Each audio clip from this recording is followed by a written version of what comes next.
September 2012, a hotel room in Austin, Texas. A man in his mid-30s, a rising star in the world of cybersecurity, prepares to give the most important presentation of his life. He is the CEO of a promising startup. His name is Brian D. He has discovered something, not a bug, not a vulnerability, but a blueprint. A map of a hidden country that exists inside our phones, our routers, our very internet. He steps on stage. For the next 45 minutes, in calm technical detail, he lays it all out. He names names.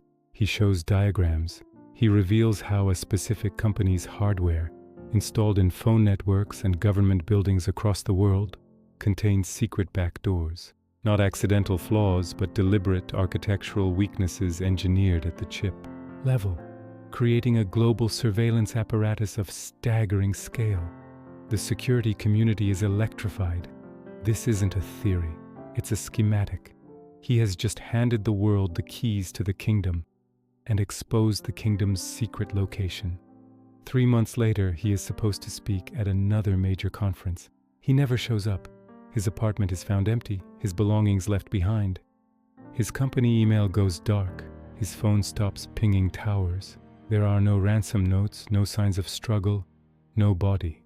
Brian D. simply ceases to exist. This is not a story about a missing person. This is a story about a specific, dangerous form of knowledge. Not who is watching, but how they are built to watch forever. And what happens to the person who holds that knowledge when they decide to share it with the world. The setup, the invisible city. To understand why Brian disappeared, you must first understand what he exposed. We think of surveillance as software, malware, spyware, hacked cameras. Brian exposed something far more permanent, surveillance hardware, the bedrock. His work focused on a seemingly innocuous component, the baseband processor. This is the tiny chip in every smartphone that talks to the cell tower. It's a black box. The phone's main processor, the one that runs your apps, can't see what's happening inside it. It's a sealed room inside your most personal device. Brian demonstrated that in certain chipsets, this sealed room had a secret door, a Yigitaboj backdoor built into the chip's firmware, the permanent low-level software etched into its silicon heart.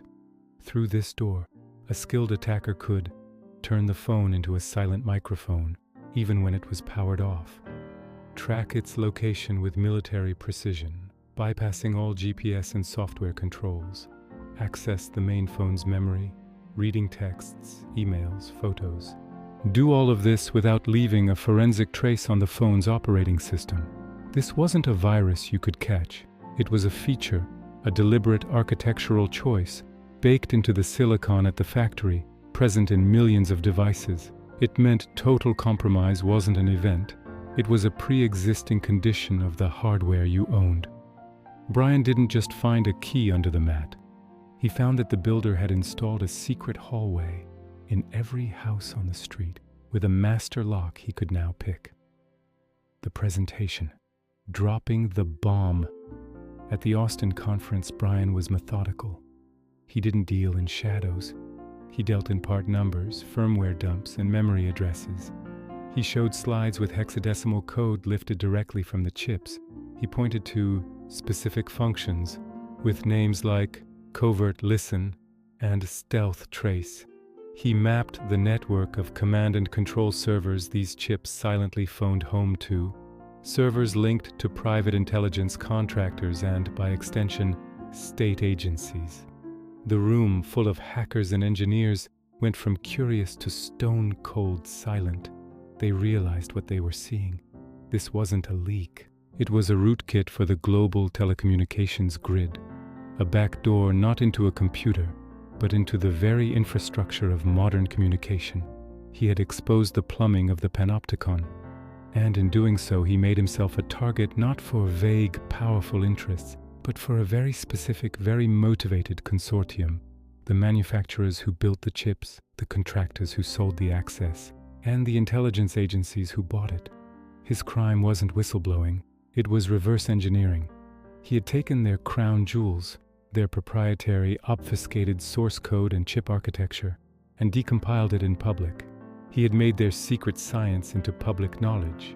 In the world of espionage, stealing plans is one thing. Publishing the engineering, schematics for everyone to see is an act of war. The immediate aftermath. The clock starts ticking. For a few weeks, Brian was a hero in certain circles. His startup gained buzz. He gave a few more interviews, always technical, never emotional. He was riding a wave of dangerous clarity. Then the pressure began. Not from public lawsuits. Those would admit the technology was real. The pressure was subtler, darker. The legal vice. His company was approached with offers from larger defense contractors. Offers to buy his silence wrapped in an acquisition. The terms were always non-negotiable and involved non-disclosure agreements that would have buried his work forever. The social engineering. Colleagues reported strange probing questions from people, claiming to be journalists or recruiters, asking about Brian's personal life, his travel plans, his mental state. A campaign to build a narrative of instability had begun. The technical harassment. His own digital life came under siege. Sophisticated, targeted attacks aimed not at stealing data, but at sowing paranoia. Encrypted chat logs would corrupt. Emails would go missing. The tools of his trade were being used to demonstrate how vulnerable he was. He was being shown the capabilities of the very system he had exposed. It was a warning, written in the language he understood best, code. He was scheduled to speak at another conference in December 2012, this time in Europe. It would be his biggest stage yet. Friends said he seemed determined but weary. He told one colleague, "If I don't show, you'll know why." He booked his flight. He packed his bag. And then Brian D. stepped off the grid of observable reality. The disappearance. A clean erasure. His disappearance was as precise as his research. He did not vanish from a wilderness. He vanished from the most monitored society in history in the heart of a major American city. And he left no digital corpse. No credit card transactions after a simple grocery purchase. No CCTV footage of him entering an airport or bus station. His passport was left in his apartment. His phone, a device he knew was compromised, was powered off and left on his desk. A final symbolic gesture. It was a vanishing that demonstrated profound operational security. The kind of disappearance executed by someone who knows exactly how he is being hunted and by what tools, or by the people who possess those tools. The official investigation went nowhere. There was no evidence of foul play because there was no evidence at all. He had been deleted from the dataset. The community was left with two terrifying possibilities. Monogwan. He had successfully escaped, using his deep knowledge to fake his own death and build a new life entirely off the grid. A monumental, nearly impossible feat. 2. He had been disappeared by actors for whom making a person vanish is a routine function of their operational software. Both possibilities were a validation of his work. Both proved his central thesis. The surveillance architecture he exposed was not just for listening, it was for control. Speaking of architecture and hidden systems, let's talk about the framework of your own project. You're building a documentary about this deep technical mystery. You need audio that conveys the cold precision of code, the paranoia of being watched through your own devices, and the profound silence of a vanishing. You need the hum of server racks, the silent blink of an LED on a compromised router, the empty echo of a place where a person should be. But sourcing that sound without getting flagged by your own set of digital complexities can be a maze. That's where Epidemic Sound comes in. Consider it your clean, uncompromised development environment for sound. A massive library of high-quality, royalty-free music and sound effects. No trackers, no backdoors, just direct, transparent access to thousands of tracks, from glitchy algorithmic scores that feel like reverse engineering to vast empty drones of silent surveillance to tense minimalist beats of a countdown. Need the sound of a hex editor parsing code? The unsettling click of a camera autofocus in an empty room? The hollow silence of a dead cell signal? They've got it. Their search tools help you compile the exact sonic evidence. Right now, Epidemic Sound is offering a free trial. Use the link in the description to access the library. Thanks to Epidemic Sound for sponsoring this forensic dive into the machine. Now back to the empty apartment and what was really left behind. The legacy. The code lives on. Brian D. vanished, but his presentation did not. The video was downloaded, mirrored, and archived across the internet. The slides became a sacred text in cybersecurity circles. His work had a tangible, immediate impact. It led to independent verification. Other researchers, following his roadmap, confirmed the backdoors in labs around the world. Hardware audits, a new focus on hardware security and supply chain integrity, especially for critical infrastructure. The Trust No Chip movement, a radical understanding that software freedom means nothing if the hardware it runs on is fundamentally untrustworthy. He had broken the magic trick. Once you know how a backdoor is built, you can start to look for others. He changed the field from reactive, patching software bugs, to proactive, dissecting silicon for intent. His disappearance served as the ultimate proof of concept. It demonstrated that the threat wasn't theoretical. The cost of exposing the architecture was total. It became the dark, unspoken lesson for every security researcher who followed. You can find the back door, but can you survive telling people where it is? The unanswered question, blueprint or bomb? Years later, the debate still rages.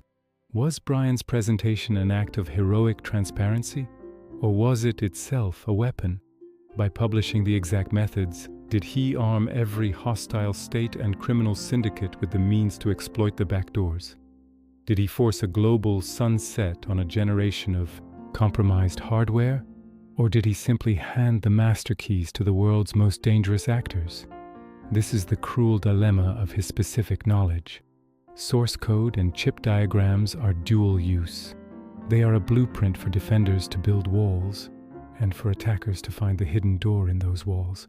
By making the secret public, he may have inadvertently triggered a silent global cyber war fought over the very chips he exposed. His vanishing act ensured he would never have to answer this question. He left the world with the loaded gun of his knowledge, and no one to ask why he pulled the trigger. The revelation. So what happened to the tech CEO who exposed surveillance? The revelation is not about his fate. The revelation is that his specific act of exposure, publishing the source code and architecture, was the real seismic event, and his disappearance was just the aftershock. He proved that in the 21st century, the most dangerous secret isn't a document, but a design pattern. He didn't leak a list of targets. He leaked the factory schematics for the targeting system. This transformed the threat from a political scandal into a permanent technical condition. His story reveals a new rule. In an age of pervasive technology, knowledge of the system's architecture is the ultimate form of power and the ultimate point of vulnerability. The people who build these systems understand that if the architecture becomes public knowledge, the system itself collapses. It can no longer function in the shadows. Therefore, the keeper of that architectural knowledge becomes the single point of failure that must be controlled one way or another.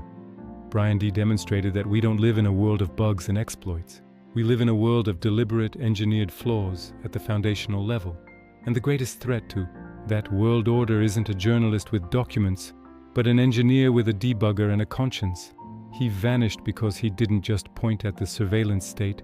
He opened its skull, photographed its brain, and published the images online. In doing so, he didn't just become a threat to the secret. He became the secret itself, and secrets that walk and talk and give conference presentations have a very short lifespan. His empty apartment is not a mystery. It's a monument to the idea that in the war for digital sovereignty, the first casualty is always the person who tries to translate the weapons manual into a language the rest of us can understand.